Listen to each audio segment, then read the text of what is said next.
Hi, good evening to your viewers, or good morning, depending on the time. I don't know what time it is in France or wherever your viewers viewing from. Hi, my name is Kevin, last name Hamil. I'm CEO of KevWreck Records. First, I want to say glory to God. Thank you for keeping me. Big up to Holy Love Ministry, Pastor Burton, Pastor Mackey, all the members. Welcome. My name is Kevin, CEO of KevWreck Records, and we're doing an interview. John Worrell is interviewing me. I was born in St. Mary, Jamaica, St. Mary. I was born in Port Maria. I'm from St. Mary. I spent I was born in St. Mary. I moved to Kingston 13. I was in the third grade. What age is that? Man, what 10 or 11? Or maybe younger. But I I remember going to Kingston at a young age, and I went to St. Peter Claver. There I joined the Boy Scout. I was a Boy Scout from St. Peter Claver. After I leave St. Peter Claver is located off of Walton Park Road.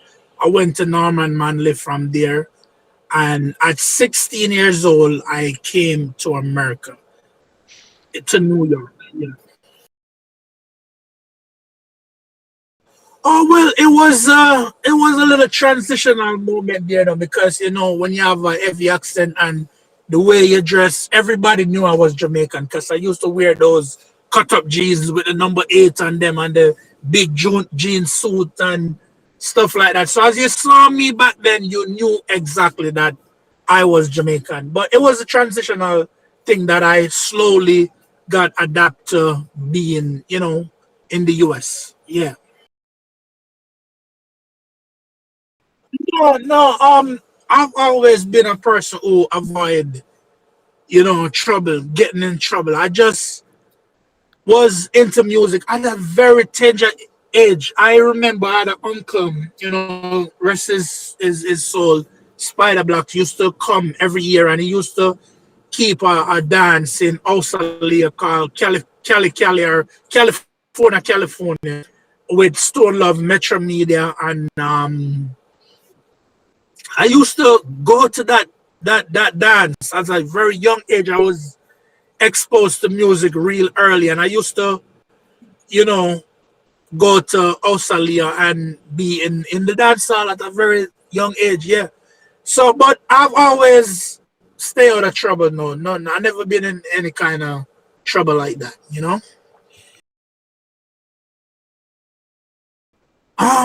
Stone Love used to be very dominant. Stone Love and Metro Media still. They had so many, but Stone Love, yeah.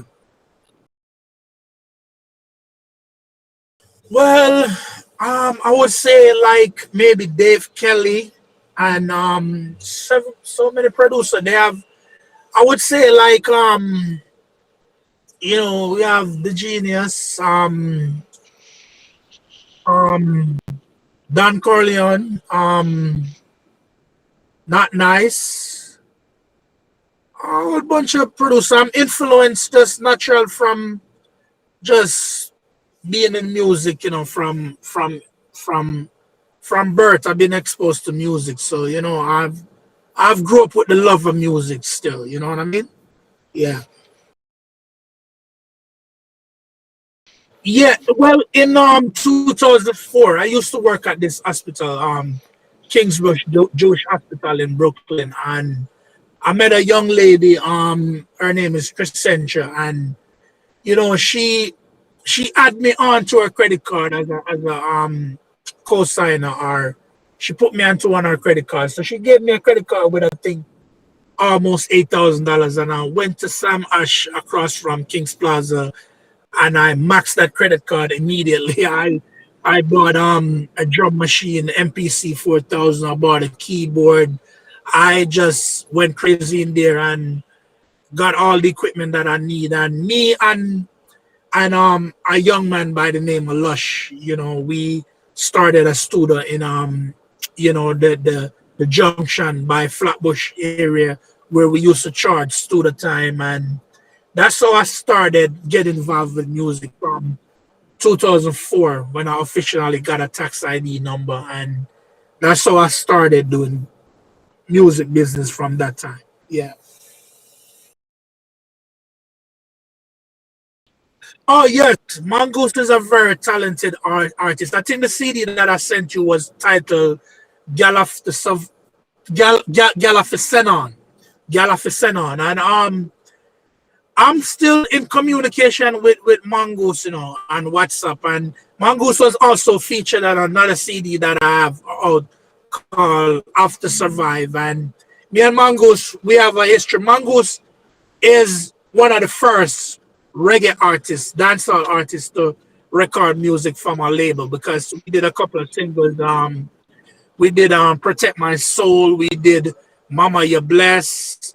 We did a number of singles together. So yeah, Mongoose is, yeah, I still talk to Mongoose on WhatsApp, but that was the first official project that I started with Mongoose. Yeah.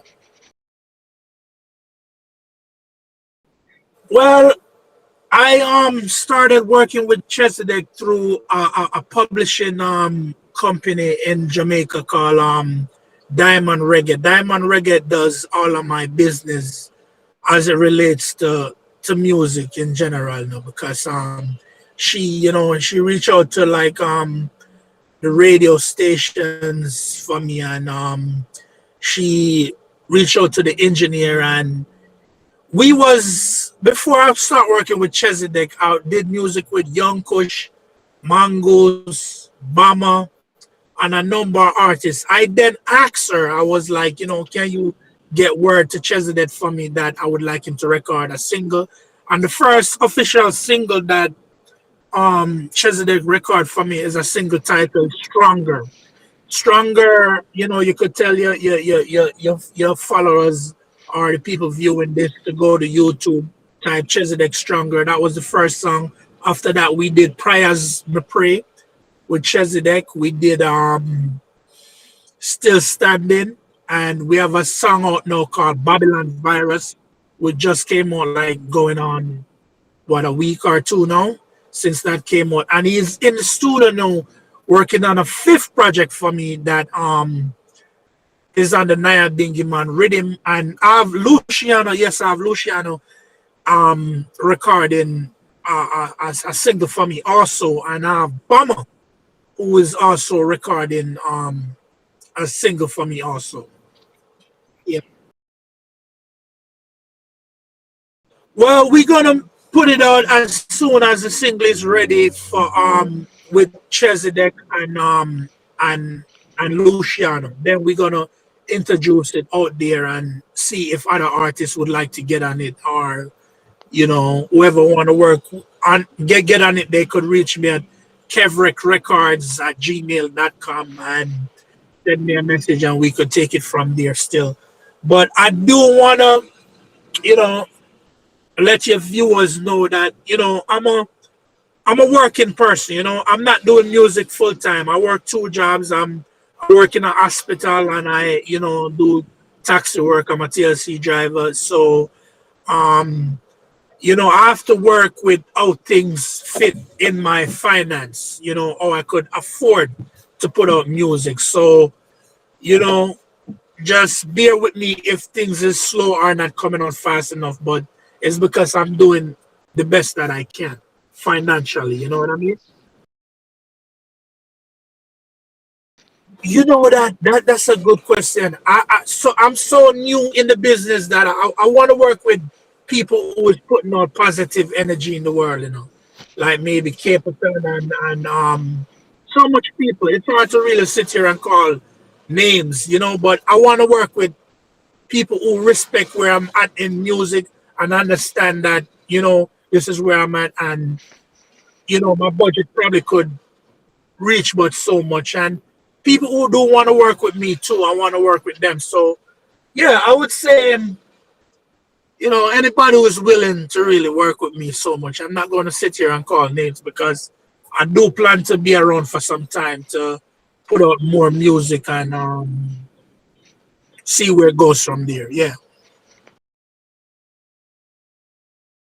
Yes, I do. I asked for through Diamond Reggae. Diamond Reggae, hooked me up with a lot of engineers in Jamaica that I worked through them, to get out my music on my label, and I must give them the credit and say thank you to them that you know we're able to work together. And also, I want to take this time out to big up the people who made it so easiest for us because before, when we didn't have no internet and we didn't so develop in technology, people used to have to walk to go to give their music to people and stuff like that. So I want to big up to the elders, big up to everybody who came before me, and big up to the people who was doing it now. I just want to say thank you.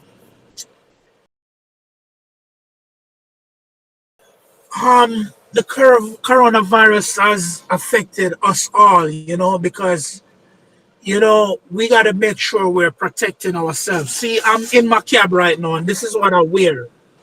This is what I wear when I'm driving taxi. I wear a mask over my face, regular mask. Yeah, I wear it over my face, and I put this on.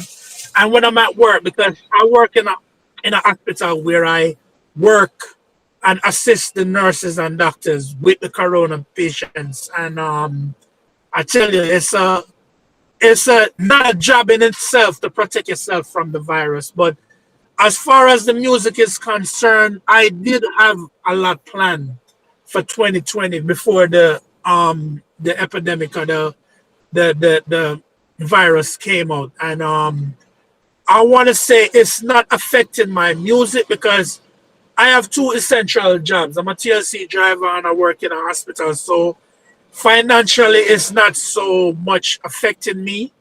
Besides the necessary precautions that I gotta take to protect myself, and I'm still continuing with my plan to put out music for 2020 and see if I could get notoriety as a producer and as a label owner. And I'm trying to reach out to the public and get people to support me. You could go to Amazon, iTunes, and support our music, not just my label, but continue to support reggae music in general. Thank you. I would say that the technology has affected my label positively. It has a positive impact on my label because before I used to walk to barbershops, I used to stand by the subways, I used to walk and sell CDs up and down, the street. And so it has affected me positively because since I've started working with Chezidek and, a few other artists, I've noticed that I'm receiving a little tiny tip of money from the sales of downloads and streaming and stuff like that online. You know what I mean? So it's a good impact. Um, I would say I'm a fan of music in general. Cause I love hip hop. I listen to Jay-Z, I listen to DMX, I listen to whatever is out, and I wouldn't say it impact me in any way. No. I embrace it. If anything, I embrace the music that we put out. It's kind of go hand in hand so much with my culture as far as reggae music is concerned, and I keep my ears open, and I enjoy listening to hip hop music and R&B. Yeah, yeah. The first official mix CD that KevWreck Records was on was with Lixamen. I'd put out a mixtape called Street Fame. I think he did a Street Fame Volume 1, and then I, link up and I asked him if I could get on Street Fame Volume 2. And Lixamen was a rap artist, and I reached out to him and he, put a single on there for me. Yeah, back in the days. Yeah, that was the first official music that I put out was on a rap CD. Yes. I love the reggae scene right now. It really give everyone an opportunity to come out with your talent. Whatever whatever talent you have, now is the time to bring it to the forefront. Whether if you're producing music or you're an artist yourself, no, I love the music scene. It's awesome. It's good music. I listen to Chronics, Prodigy, and I listen to everything that's going on because I drive a cab. So on a Saturday, for example, I work a lot of hours. So I'll go onto YouTube, and while I'm picking up, dropping off passengers, I'm listening to YouTube sometime for like 9, 10 hours for the day, just listening to non-stop music. So I love the music scene where we're at right now. Yeah. Well, it's so many. It's so many. I'm gonna start off why because me, I started out dancing. I was a dancer before I formed my label, KevWreck Records. So the first song that I remember dancing to as a kid was Della Move with Admiral Bailey. Put out Della Move, make we do the Della Move. That song. And I was dancing off, and I grew up listening to Barry G in Jamaica. And moving forward, being a man, world of dance, I moved to California like in the mid 90s, where I was just dancing up a storm in a club called 105, big up to the Sutherland family, big up to the Hamil family too. And um, a lot of us, we used to go to those clubs, and that's where I used to do a lot of dancing, 105, and you know, um I start doing that. And then I want to say the third song may be Elephant Man with Log On. Yeah, I did a lot of dancing too to that song too. But those are my favorite growing up, when I was into a lot of dancing. So yeah, that's it. Yeah, I just wanna, thank the viewers. I wanna say thank you. Hopefully, soon than later we could get through this coronavirus. I wanna, send you love to your family, and I wanna say thank you, Jam World, for the interview. Big up your viewers and your followers, and I just wanna say to everybody, may God continue being with us, and thank you very much for the interview. One love.